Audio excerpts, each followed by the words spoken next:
Welcome to One on One. I'm Greg Bassey, your host from the Salisbury Independent newspaper. It's a big day here at Pac 14. We've got the boss in the house, our acting county executive, John Psota. Welcome, sir. Thank you, Greg. Pleasure to be here. And I've been here sooner if you'd only asked. But I understand that. and I don't know about the boss part, but I appreciate that. Well, you're the boss of the county. You run the executive branch of our county government. You've been doing that on an acting basis for over a year now. So tell me how it's going. It's going really, really good in my opinion. And anybody that I come across to, they really appreciate how things are going in government these days. Unlike what we see on the national level and the state level to a large degree. But it's really exciting time to be in this position in Wicomico County. Nothing but blue skies ahead. It's a really exciting time. Well, I've known you for a long time. I knew you when you were a baseball star in high school and in the youth leagues. I knew you when you were a state trooper. But for people who don't know, tell us your background. How did John Psota get to be where he is today? Well, I'm the poster child for when you show up every day and try and do the best that you can, good things can happen, in my opinion. The good thing, quite frankly, is having the opportunity to get up every morning and come to work for the Wicomico County citizen, including my family. I live here, and I want to continue on giving back to the community and to this county that has given me so much. So it's really a humbling and honor to come to work every day, not only to do that for the people, but also to lead a very talented group of professionally driven people that want to do the same thing, and that is come to work and provide the best services to the county citizens that they can. You were named Director of Administration by your predecessor, Bob Culver, before he passed away, and you came from the city of Fruitland. You'd been the city of Fruitland town manager. Yes, city manager. City manager of the city of Fruitland. You can't mix those up. That's yes. okay. Yeah.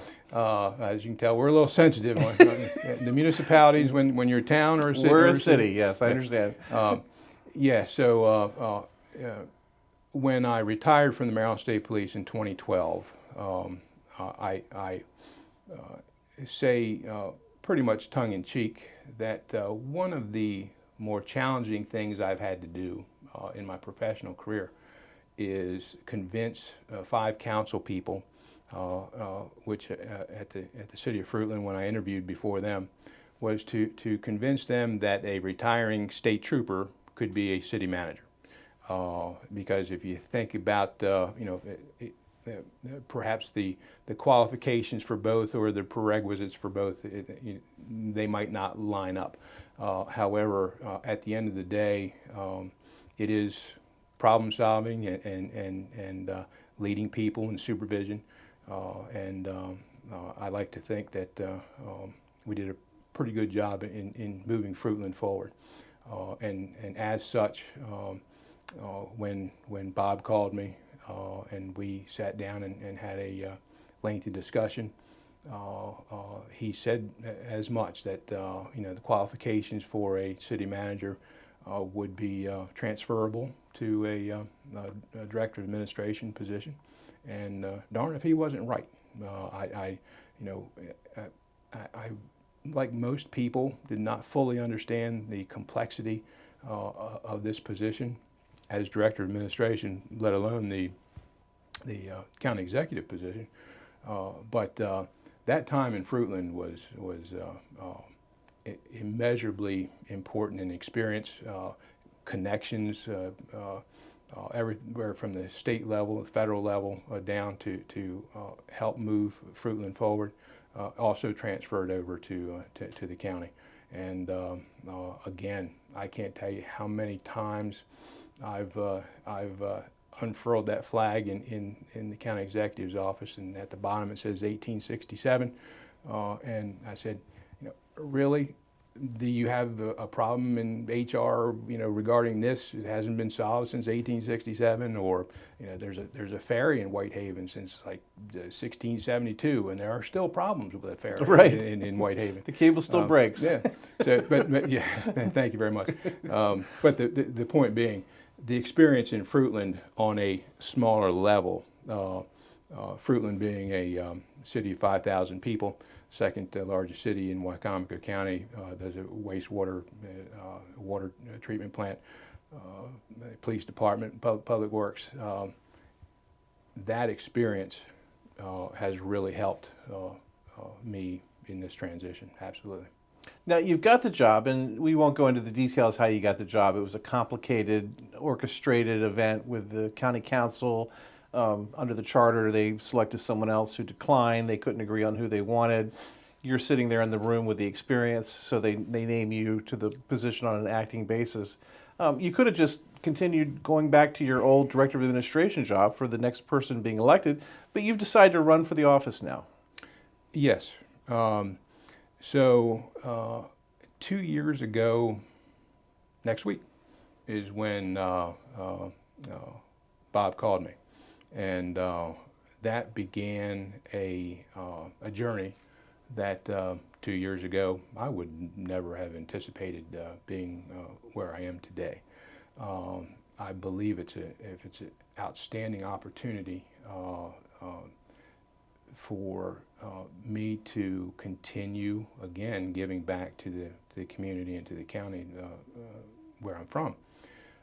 But again, I didn't see this out there. Being in Fruitland, I was perfectly happy. We had things well underway, a lot of hard work by myself and my team and the council, and we had things clicking away very nicely. And so it took a lot of prayer, a lot of deliberation before I decided to come over to the county as director of administration, and did not foresee the untimely death of the county executive. And then, as you say, circumstances were aligned for me to be in the position to accept the offer to carry on and fulfill the rest of County Executive Culver's term. Now, at the time when I accepted that role in the Director of Administration position and acting County Executive, I was learning both roles, particularly the Director of Administration role, because it is the Director of Administration that is the closest thing to what I was doing before and what I'd been brought over to do. And as such, that is truly it is a daily drinking out of a fire hose, and pretty much to the second has been that. And it came to a point where a decision had to be made once I saw the complexities, the width and breadth that county executive desk touches in the impact of your tax dollar, in where it goes, the impact it has into the community, into the region, is again extremely humbling, but also really, really challenging and really, really neat. It's very rewarding. It's every day is a new opportunity, and it's been very rewarding. So when it got to that point, the decision, again, derived after prayer and talking with my wife, was to go ahead and see if I could continue on in the county executive role, as opposed to the director of administration role, or again, continuing to try and do the best I can to give back to the community that's given me so much. Now, I will tell you, so when I made my announcement on the steps of the government office building, my wife was a little bit surprised when I told her a few days before, because we had pretty much made the decision to move forward, but I didn't say when. So when I told her, I said, hey, show up at the government office building out front on November the 1st, and we can do this together. Well, we were married on December the 1st, correction, on November the 1st, and I think she thought maybe we were renewing our vows in front of the courthouse, but we made a vow of a different pact. So, she's been a very big supporter of mine, and I love her dearly, and I couldn't do it without her support. But at the end of the day, that's why I made the decision to continue on and attempt to be the elected county executive as opposed to the acting county executive. We've got a lot of things that are in the pipeline. The forecast for Wicomico County is, again, full speed ahead, blue skies. I think that we're in a really, really great position, and I'm pretty astute as far as government goes. I had no idea that the complexity, the impact that the county executive form of government, or the county executive, can have in shaping the vision of the county going forward. And again, that played a part in my decision-making process. It's really a neat position, and I can't wait to continue to see what I can do leading. Again, I'm not doing this by myself at all. I just happen to be fortunate to be at the top of the executive side of the day-to-day operations. I am fortunate to lead a talented group of individuals across the whole spectrum in county government that come to work every day, work hard, keep their head down, and just push forward and do the best they can in this county for their family. Yeah, the charter outlines the powers for the executive. So you present a budget, every year that the council rules on. They can't add to the budget, but they can cut it in some ways. The department heads answer to you. The strategic planning for the county is really up to you. But the charter doesn't identify the nuances in the job. How hard you're going to work, if you're going to hire someone to do all this stuff for you. So what kind of a job are you doing? How are you doing the county executive job? Well, let's unpack that a little bit. The county executive office is constructed of a deputy director of administration, a director of administration, and the county executive. By resolution, I'm occupying the director of administration and the county executive position. Although I have appointed many department heads, from the finance director of L&B, local management board, even to the director of the nursing home. Although I've made those appointments, finding someone to come in for that third spot has proved difficult, and the reason being because as the prospect of changing of the guard, if you will, for an election, that skill set requires a person that understands that and knows that within a short period of time they could be replaced by somebody else. So it makes it very, in addition to other challenges, that also presents in and of itself for the most part, a disqualifier. So that's been a challenge. But the benefit is in a county executive that has had the experience of also performing the director of administration role, is they know where the pieces fit. They know how everything is supposed to work, how government is supposed to work, and can guide the county executive in the administrative side of it. But again, if I've been doing that position as well, having having a qualified professional in that position when I'm the county executive can only benefit and really move us forward quickly. Because when I say move us forward quickly, in government, it's in the almost 10 years that I've been in it, the speed of government has just increased exponentially. Right. Everything from turning over contracts to your projects, trying to get projects done, and dealing with the complexities now of supply chain issues, but you always have change orders. There's all kinds of just regarding projects. The speed of government has just taken off. So therefore, I can hit the ground running, and I have a transition team ready to go. It's just, it's really exciting to be in this position to see the potential of riding this great wave that we've got going in this county.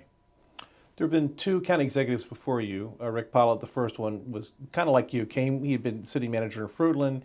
He had a lot of government experience, one of those iconic local families who had always been public servants.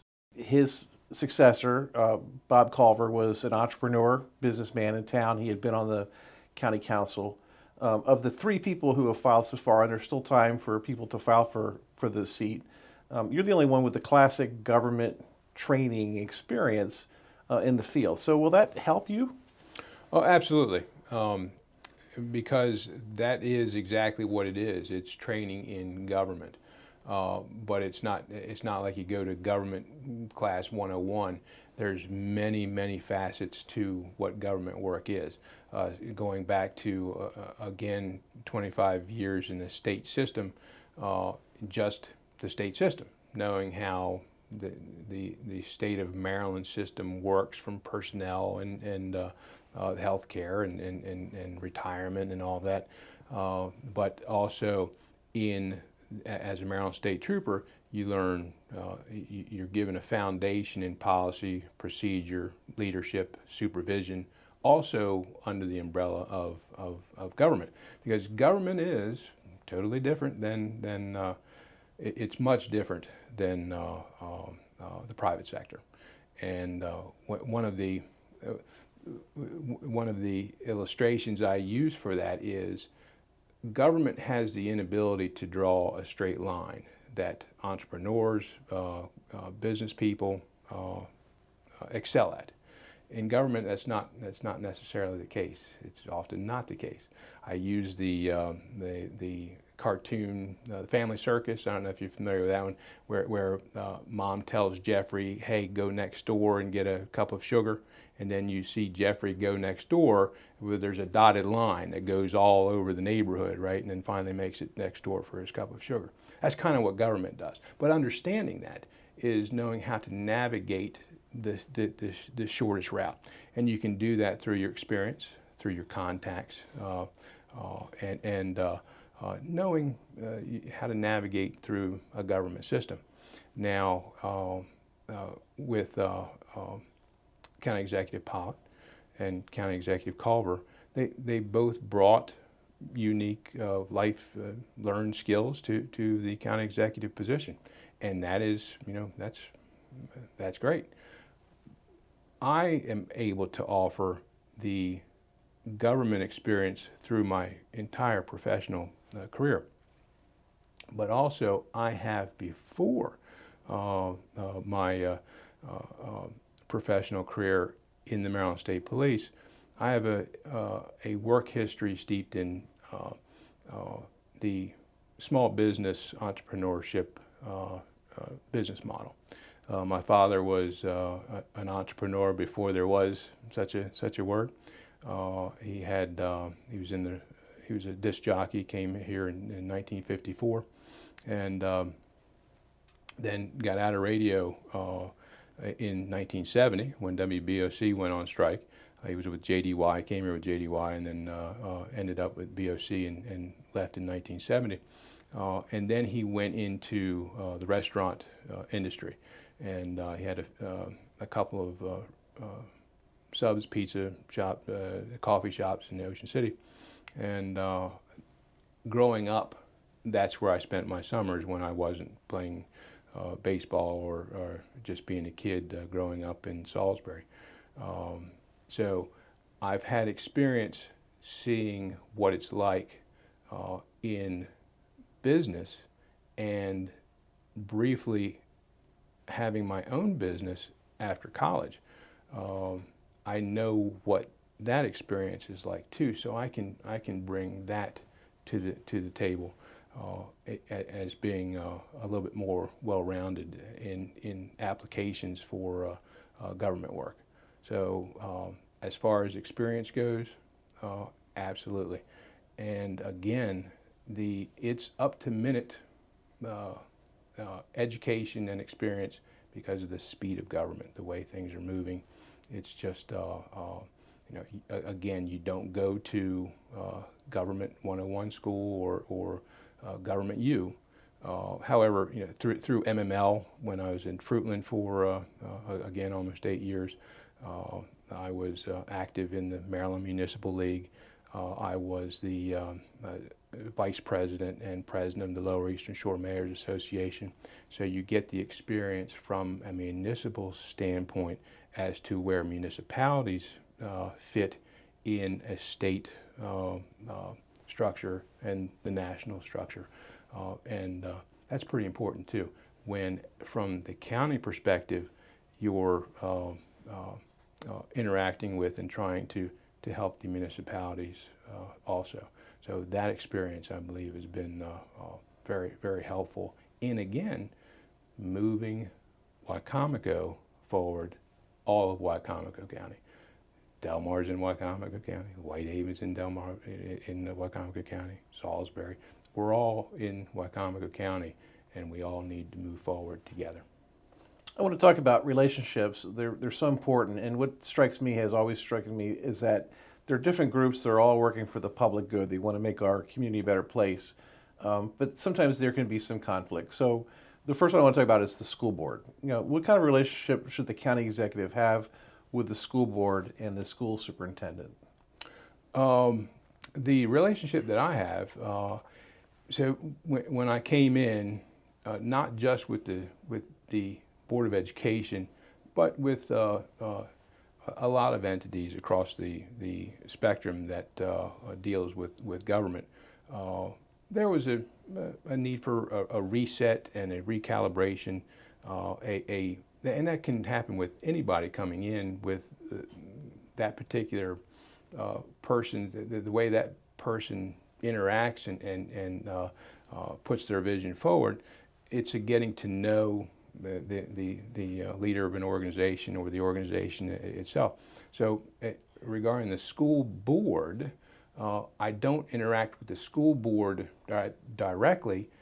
However, indirectly, I know a lot of the school board members. I interact very closely with the chairman of the school board.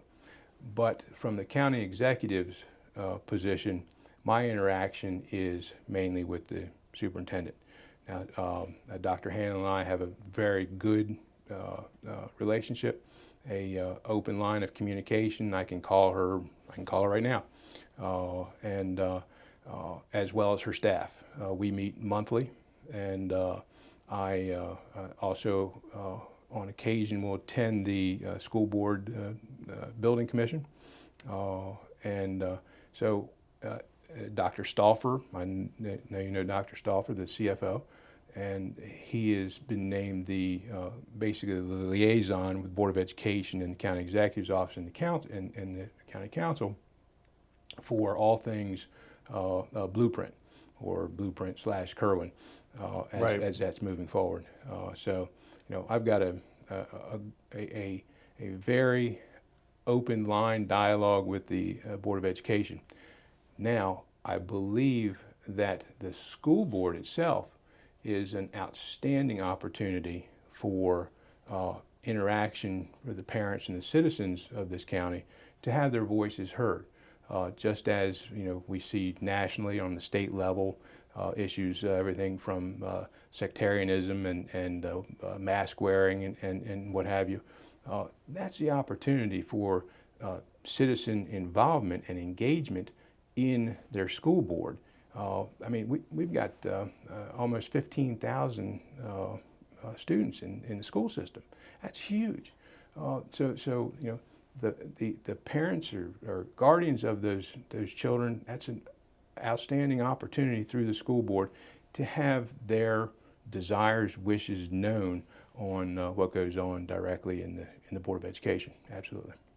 The next one would be the county council. I guess we've had about 15 years now of the county executive form of government. There's kind of an elbows under the basket situation sometimes with the executive and with the county council. How do you see that relationship? How should that be? Speaking of you know, elbowing, you know, and the metaphor of playing basketball, if I can tell this story, at Y High I played baseball, football, and basketball, and of those three sports, I spent more time, blood, sweat, and tears in that gym at Y High and played maybe 30 seconds of b-ball, right? That's a good example or a good metaphor for what goes on in the political arena.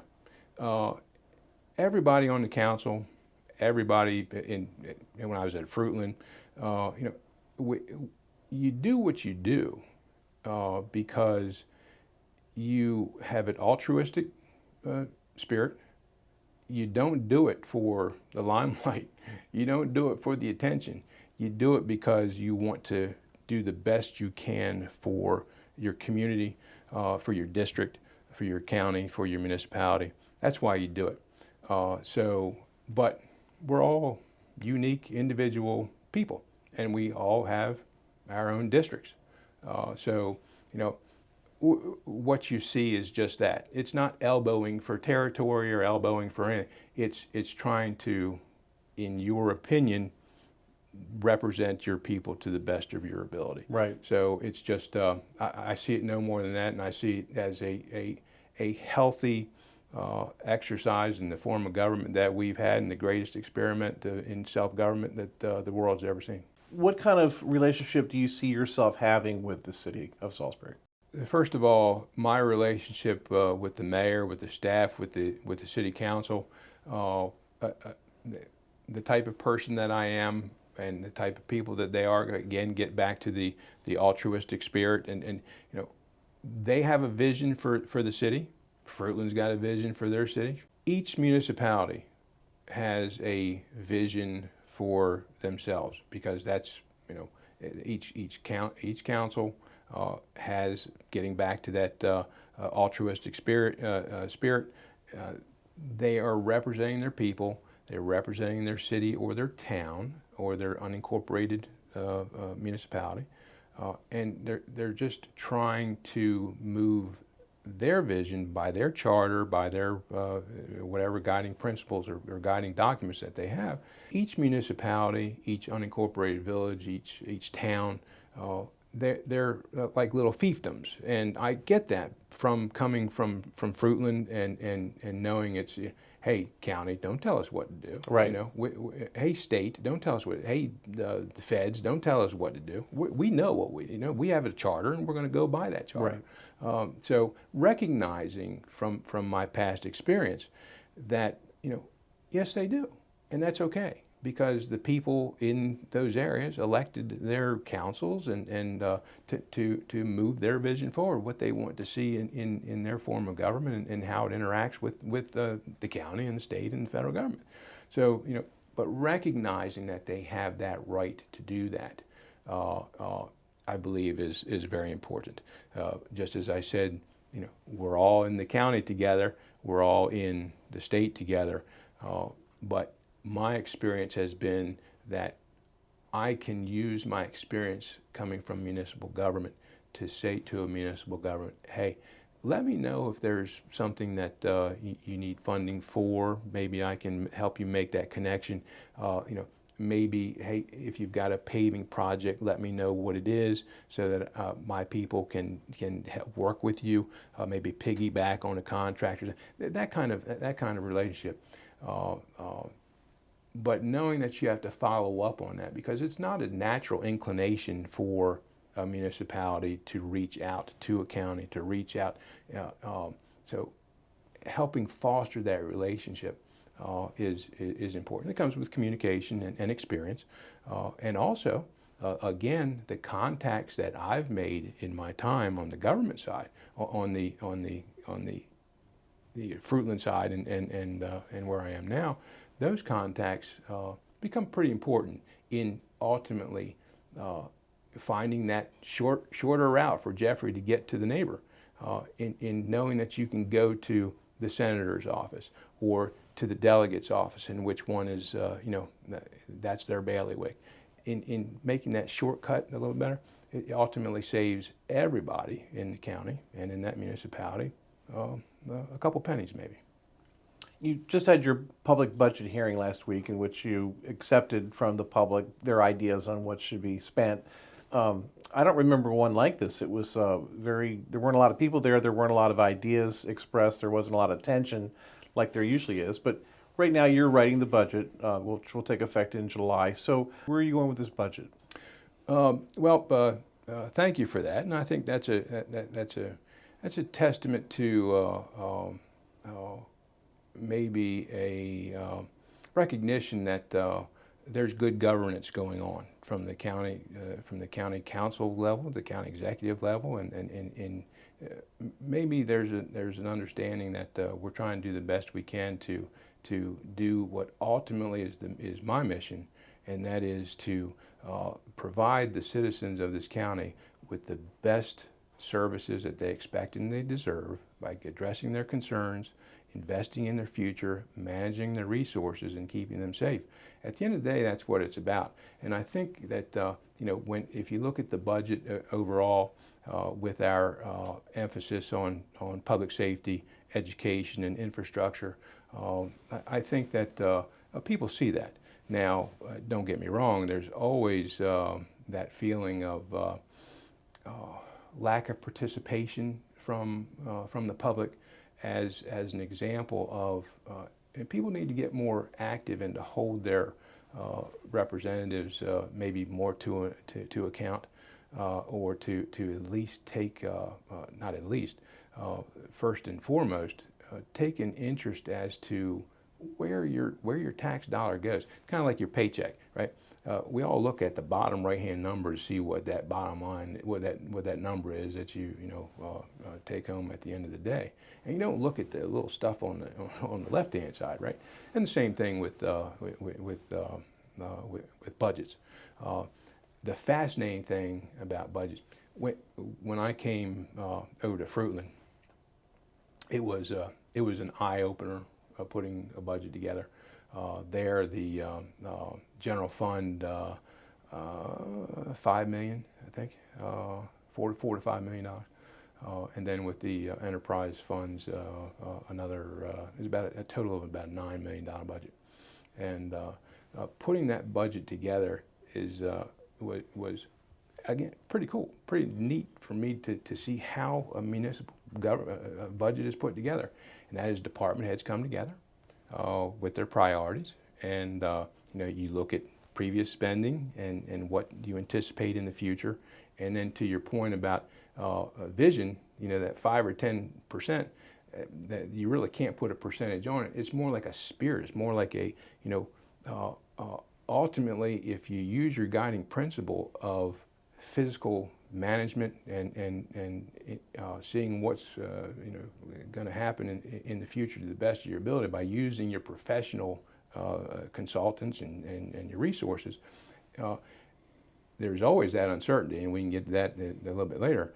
There's always that uncertainty, but pretty much your department heads know their departments, and they know what is out there, and putting it together and then coming over here where budgets are a lot bigger, but the philosophy and the spirit is still the same, and that is, what does it take to physically, responsibly do the best for the citizen in providing them those goods and services, the core basic goods and services that they expect, and also investing in their future.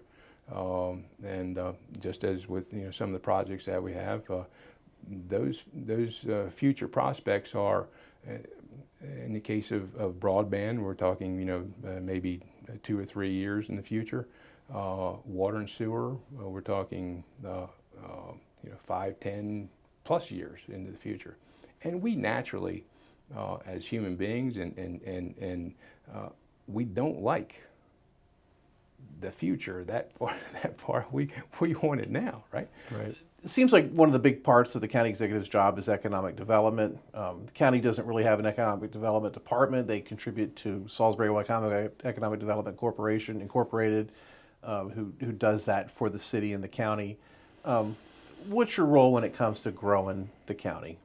The county is growing, you mentioned SWED, okay? Dave Ryan, longtime director of SWED, and he does an amazing job. SWED's, so no, we don't have an economic department in county government. We have SWED. SWED's mission is to retain and recruit businesses to our area, to our county, and keep the ones that are here. The great thing about Wicomico County, I mean, this is just, it amazes me coming into this position, because I'm from here. And I didn't realize the economic jewel that we have in this county, and other people are realizing it too. And we have to plan for that, and which we do in our comprehensive plan. Every 10 years you have to update your comprehensive plan, but it is just that.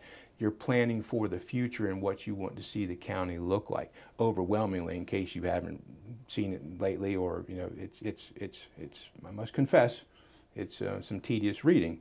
But the first part of that comprehensive plan, the last time it was done in 2017, overwhelmingly, the people in this county want to maintain their agricultural heritage, overwhelmingly. So, but we have in this county a diverse set of industries. We've got tidal health, right? We have health, we have education, we have agriculture. We have like 2,500 businesses in this county. We have 370 nonprofits. It's just it's an amazingly diverse, growing economic powerhouse in this region. And that is just what it is in this region. We are 103,000 people as the last census, but for all intents and purposes, we're double that, if not triple that, and it has an impact. It has an impact on our infrastructure of our municipalities. Has an impact on the infrastructure for the county, roads. It has an impact on our judicial, crime, fire, and we need to plan for that. And so therefore, we need resources to take care of all that. Well, where do we get the resources from? Our two main resources are property taxes and income taxes.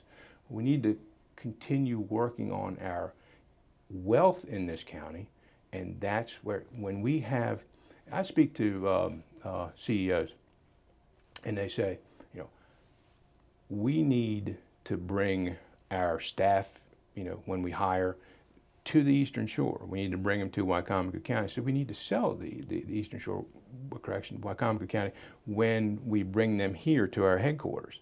And we find that to be ever increasingly easier to do because of the diversity that we have here in this county, from our recreation to everything that I refer to it as the land of pleasant living.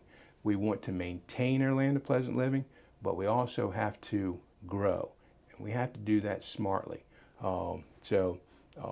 That's a really unique position to be in from a county executive's position, knowing the importance of business to our community, because quite frankly, government is great.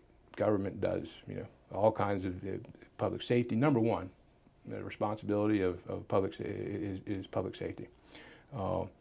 It provides you roads, education, your court systems, etc. But it creates no money. It uses your tax dollar to do that. Well, the tax dollar comes from the businesses. That is the economic engine. Government supports that, but it's the businesses that are responsible for driving us forward. We've got to continue to plan for that, and also get out of people's way, which government not necessarily is known to do that. But I'm a firm believer of Ronald Reagan's, scariest words in the English language. I'm here from the government, and I'm here to help you, right? But for all intents and purposes, we want to get back to providing the best services for the citizens of this county that they expect and deserve by managing their resources, addressing their concerns, keeping them safe, and then get out of their lives. John Psota, how can people get a hold of you if they want to talk to you? I'm on the 3rd floor of the government office building. Send me an email is the best way. John Psota, thanks for being here today. We really appreciate it. It was my pleasure, Greg. I'm Greg Bassett from the Salisbury Independent newspaper. Another edition of One-on-One right here on PAC 14.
First Shore Federal is proud to support PAC 14 and One-on-One.